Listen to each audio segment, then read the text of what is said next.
আর্থিক দিক দিয়ে বিভিন্নভাবে প্রতারণার শিকার হচ্ছেন সাধারণ মানুষ এবং তাদের মধ্যে সচেতনতা বৃদ্ধি করার লক্ষ্যে পঞ্চায়েত রাজ দপ্তর এবং সেবির উদ্যোগে বৃহস্পতিবার থেকে আগরতলা হোটেল পোলো টাওয়ারে শুরু হয়েছে আর্থিক সাক্ষরতা বিষয়ক 2 দিনের প্রশিক্ষণ কর্মসূচি। এই কর্মসূচিতে প্রধান অতিথি হিসেবে উপস্থিত ছিলেন পঞ্চায়েত বিভাগের মন্ত্রী কিশোর বর্মন। 2 দিন ব্যাপী কর্মসূচিতে রাজ্যের বিভিন্ন পঞ্চায়েতের জনপ্রতিনিধি এবং পঞ্চায়েত দপ্তরের আধিকারিকরা উপস্থিত ছিলেন। এই অনুষ্ঠান চলাকালীন এক সাক্ষাৎকারে দপ্তরের মন্ত্রী বলেন, 2 দিন ব্যাপী কর্মসূচিতে প্রশিক্ষণ নিয়ে গ্রামীণ মানুষের মধ্যে সচেতনতা বৃদ্ধি করার জন্য সাক্ষরতা সুরক্ষা বিষয়ক কর্মসূচি চালাবেন পঞ্চায়েতের জনপ্রতিনিধিরা। Bureau report, BTV Tripura news.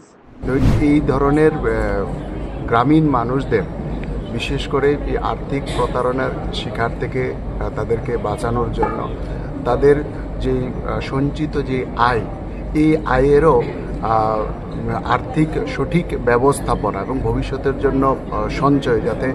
কখনোই আর্থিক সংকট না থাকে এবং বিভিন্নভাবে যে তারা প্রতারিত হন তার থেকে বাঁচানোর জন্য আজকে আমাদের পঞ্চায়েতের বিভিন্ন জনপ্রতিনিধি এবং পঞ্চায়েতের যারা আমাদের সরকারি আধিকারিকরা আছেন তাদের একটা 2 দিনের প্রশিক্ষণ শিবির। এই প্রশিক্ষণের পর তারা আমাদের পঞ্চায়েত লেভেলে এই ধরনের আর্থিক সচেতনতা শিবির করা হবে এবং গ্রামীণ মানুষদের বিভিন্ন আর্থিক পরিকল্পনা এবং আর্থিক অপচয় এবং আর্থিক প্রতারণা থেকে কিভাবে বাঁচানো যায়, অর্থাৎ সম্পূর্ণভাবে আর্থিক দিক থেকে তাদেরকে সুরক্ষিত করার জন্য এই ধরনের একটা উদ্যোগ